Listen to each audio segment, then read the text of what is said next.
بسم اللہ الرحمن الرحیم۔ السلام علیکم ورحمۃ اللہ۔ میرا نام ہے سید راحت شاہ اور آپ دیکھ رہے ہیں ہم پاکستانی لوگ۔ آج کا موضوع جو سلیکٹ کیا ہے وہ ہے مہنگائی۔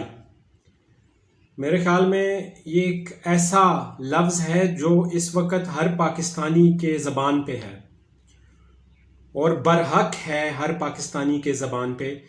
ہم جس چیز کی بھی بات کریں اس کی قیمتیں دن بدن زیادہ ہوتی جا رہی ہیں، جبکہ ہماری جو انکم ہے وہ کم ہو رہی ہے، بجائے اس کے کہ انکم بڑھے۔ اگر انکم بڑھے اور ساتھ میں پھر چیزوں کی قیمتیں بڑھیں تو دونوں چیزیں بیلنس ہو جاتی ہے، یعنی اتنا اثر ہماری زندگیوں پہ نہیں بڑھتا۔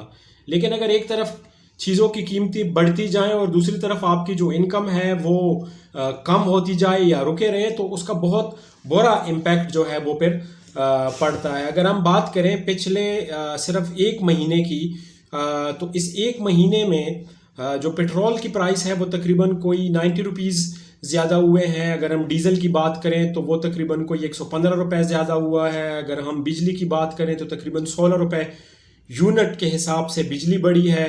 اس کے علاوہ تقریباً 45% جو ہے وہ گیس کی قیمتیں بڑھی ہیں۔ اگر ہم یہ ساری چیزیں دیکھیں تو ابھی جو ہم مہنگائی کرونا رو رہے ہیں کہ بہت زیادہ مہنگائی ہو گئی، یہ امیجیٹ مہنگائی کے طور پہ ہمیں نظر آ رہے ہیں، لیکن جو اس کا اثر آئے گا وہ آپ کو ملے گا جولائی کے اینڈ میں اور اگست کے سٹارٹ میں۔ ابھی بھی لوگ مہنگائی سے بہت زیادہ پریشان ہیں، یعنی اگر آپ بات کریں مہنگے پیٹرول کی، مہنگے ڈیزل کی، تو اس کا اثر تو ہمیں ابھی سے ملنا شروع ہو گیا۔ لیکن اگر ہم اس مہنگائی کی اثر دیکھیں کہ اس کا شدید اثر کب ہمیں ملنے کو ملے گا، تو وہ ہمیں ملے گا جولائی، اگست یا ہو سکتا ہے ستمبر تک یہ اپنے پورے جوبن پہ آپ کو نظر آئے گی، جب چیزوں کی قیمتیں تقریباً 35 سے 40% تک جو ہے وہ بڑھ سکتی ہے۔ اللہ نہ کرے، پہلے یہی کہیں گے۔ اس مہنگائی کی وجہ کیا ہے؟ اس مہنگائی کی دو وجوہات ہے۔ ایک جو وجہ ہے وہ ہمارے روپے کی قدر کی کمی ہے ڈالر کے مقابلے میں۔ جب یہ حکومت آئی تھی تو اس وقت ڈالر جو تھا وہ 180 روپے اگینسٹ ڈالر تھا۔ ابھی ہمارا جو روپے ہے وہ 205 اور 206 میں ٹریڈ ہو رہا ہے، اور آنے والے دنوں میں اس کے استحکام کی کوئی امید نہیں ہے، مطلب یہ مزید گرے گا، روپے ہمارا مزید گرے گا، تو اس سے مہنگائی زیادہ ہوگی۔ دوسرا جو اجناس کی قیمت ہے، جو پیٹرول کی قیمت ہے، جو ہم باہر سے منگواتے ہیں، ان میں دن بدن اضافہ ہو رہا ہے۔ اگر آپ دیکھ لیں پیٹرول یا ڈیزل کی تو انٹرنیشنل مارکیٹ میں اس کی قیمتیں بہت اوپر چلی گئی۔ اس کے علاوہ ہم دالیں باہر سے منگواتے ہیں، ہم جو ہے وہ گھی کا اور تیل کا جو مٹیریل ہے وہ باہر سے منگواتے ہیں، کنولا ہو گیا یا آپ کا سویا بین ہو گیا، یہ سارے کے سارے ہم باہر سے منگواتے ہیں، تو ان کی قیمتیں بھی بڑھ رہی ہے۔ جب وہ پاکستان میں آتے ہیں تو ظاہر سی بات ہے وہ قیمت یہاں پہ بھی بہت زیادہ جو ہے ہمارے پاس بڑھ جاتی ہے۔ کیا اس مہنگائی کا کوئی حل ہے؟ اگر میں آپ سے یہ کہوں کہ فوری اس کا کوئی حل ہے تو یہ غلط ہوگا۔ اس کا فوری کوئی حل نہیں ہے۔ کیا 6 مہینے میں یا 1 سال میں مہنگائی کے کم ہونے کا کوئی آپ کو ہے کہ مہنگائی کم ہو جائے گی؟ تو اس کا جواب ہے کہ تقریباً 1 سال تک بھی اس کا کوئی امکان نہیں ہے کہ مہنگائی کم ہوں گی۔ ہاں، اگر اچانک ہی پوری دنیا میں تیل کی قیمتیں جو ہے وہ $35 یا $40 بیرل ہو جائے، اس کے علاوہ جو سویا بین یا باقی ہے ان کی قیمتیں کم ہو جائیں، تو آپ کہہ سکتے ہیں کہ گورنمنٹ کو کیونکہ پھر کم خرچہ کرنا پڑے گا تو سستا پیٹرول، سستا ڈیزل ملے گا۔ اس کی وجہ سے پھر جو ہماری بجلی بنتی ہے فرنس آئل سے یا گیس سے، تو اس کی قیمت کم ہوگی، تو اس کا پھر ریلیف جو ہے وہ گورنمنٹ عوام کو دے سکتی ہے۔ لیکن فی الحال ہمیں اس کی کوئی امید نظر نہیں آتی۔ ہاں، ہم پلاننگ ضرور کر سکتے ہیں اس مہنگائی سے نمٹنے کے لیے۔ سب سے پہلے تو جو ہمارے روپے کی بے قدری ہے اس کو روکنا انتہائی ضروری ہے، اور اس کو روکنے کے لیے ہمیں اپنے جو بیرونی ملک پاکستانی، جن کو اوورسیز پاکستانی بولتے ہیں، ان کے پوٹینشل کو ہمیں کیا کرنا پڑے گا؟ یوٹیلائز کرنا پڑے گا۔ ایک تو وہ جو اپنے پیسے بیچتے ہیں ان کو انکریج کرنا پڑے گا کہ وہ جو ریمیٹنسز ہیں وہ زیادہ سے زیادہ بھیجیں۔ اس کے علاوہ دوسرا جو ہم کام کر سکتے ہیں وہ یہ کر سکتے ہیں کہ جو چیزیں ہم باہر سے منگواتے ہیں، جو چاہے گاڑیاں ہیں، پارٹس ہیں، کیمیکلز ہیں، اس کے علاوہ اور بہت سی چیزیں ہیں، تو اگر ہم یہ کنٹریکٹس اپنے اوورسیز پاکستانیوں کو دے دیں کہ آپ اگر ان کو پاکستان باہر سے خرید کے پاکستان بیچیں گے تو آپ سے ہم اس پہ کوئی کسٹم ڈیوٹی نہیں لیں گے، یا آپ کو جو منافع ہوگا وہ زیادہ ملے گا، اس منافع پہ کوئی ٹیکس نہیں ہوگا، یا ٹیکس کی شرح ہم کم کریں.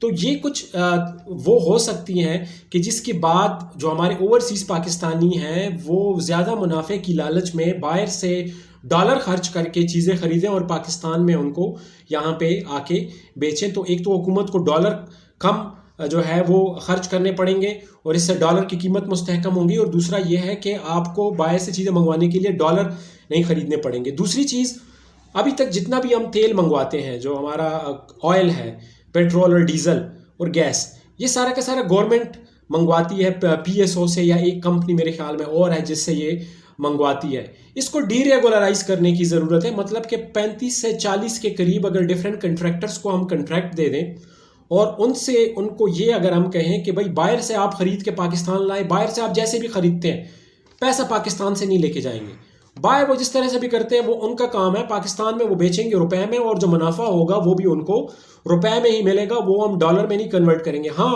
جو منافع کی شرح ہے اس کو گورنمنٹ تھوڑا سا زیادہ کرے، ان پہ ٹیکسز کم کرے، یعنی کچھ نہ کچھ چھوٹ ان کو دینی پڑے گی. اس میں بھی پھر ہمارے اوورسیز پاکستانیوں کو جو ہے آن بورڈ لینا پڑے گا اور ان کو جو ہے وہ ریلیف گورنمنٹ کو دینا پڑے گا. یہ دو بہت ہی ایک اہم کام تھے جو آپ کے ساتھ یہاں پہ ڈسکس کیے ہیں. اگر گورنمنٹ اس کی طرف فوری توجہ دیں تو ہم یہ کہہ سکتے ہیں کہ 6 مہینے کے بعد ہمارا جو ڈالر ہے روپے کے مقابلے میں، وہ ہماری کرنسی مستحکم ہوگی، ہو سکتا ہے واپس 200 یا 200 سے نیچے آ جائے. دوسرا، اگر گورنمنٹ اپر لیول کا ایک ریٹ مقرر کرے، اگر اس کو ڈی ویلیوزیشن کرتے ہیں، ڈی ریگولرائزیشن کرتے ہیں، تو پیٹرول کی ایک اپر لمٹ فار ایگزامپل 200 روپے یونٹ، 200 روپے پر لیٹر اگر مقرر کر دیں، اور ہر ایک کنٹریکٹر کو اجازت دے دیں کہ بھائی آپ یہ اپر لمٹ ہے، آپ اس سے کم پہ جتنا پہ بیچتے ہیں اس پہ گورنمنٹ کچھ نہیں کہے گی. تو جب ایک کمپٹیشن آئے گا، ہو سکتا ہے کہ کچھ پمپوں پہ آپ کو وہی 1 لیٹر پیٹرول جو وہ 180 روپے پر لیٹر کے حساب سے جو ہے وہ دستیاب ہو جائے. اس کے علاوہ روس کو ہم اپروچ کر سکتے ہیں جو 30% کم پہ جو ہے اس وقت بنگلہ دیش، بھارت، چین اور سری لنکا ان سے تیل خرید رہا ہے، تو ہمیں بھی خریدنا چاہیے. ایران ہمارے بالکل پڑوس میں ہے. جو افغانستان ہے، افغانستان بہت کم $64 بیرل جو ہے وہاں ایران سے جو ہے وہ تیل خرید رہا ہے. ہاں، ہم ایران سے ڈائریکٹ نہیں خرید سکتے، ان پہ عالمی پابندیاں ہیں، لیکن ہمارے جو کنٹریکٹرز ہوں گے وہ ان سے خرید سکتے ہیں، کیونکہ اگر پابندی لگنی ہے تو ان کنٹریکٹرز پہ لگے گی، گورنمنٹ پہ پابندی نہیں لگے گی، کیونکہ گورنمنٹ تو آلریڈی اس کو ڈی ریگولرائز کر چکی ہوگی.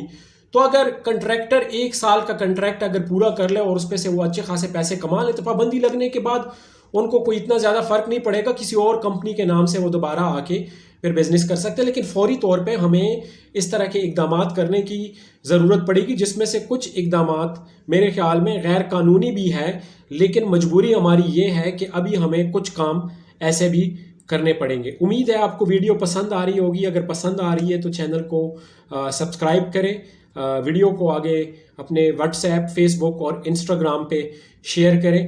شکریہ.